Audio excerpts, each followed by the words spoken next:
puntahan natin yung partner ko kasi naglilinis na siya. Naglilinis na naman siya ng bakuran. So, medyo nilinis na talaga namin dito, guys. Ayan.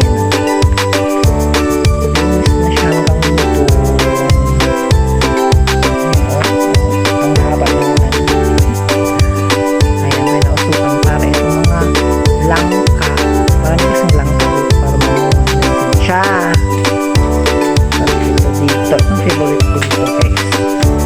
Yung dalawang bayaba. Dating kinpok diri. Nakalimpok diri. Tapos yung lang ka nakakain. Ibuhayin natin yung puso. Ayan. Bayabas. Wala na kasiguro yung bayabas na yan. Ito.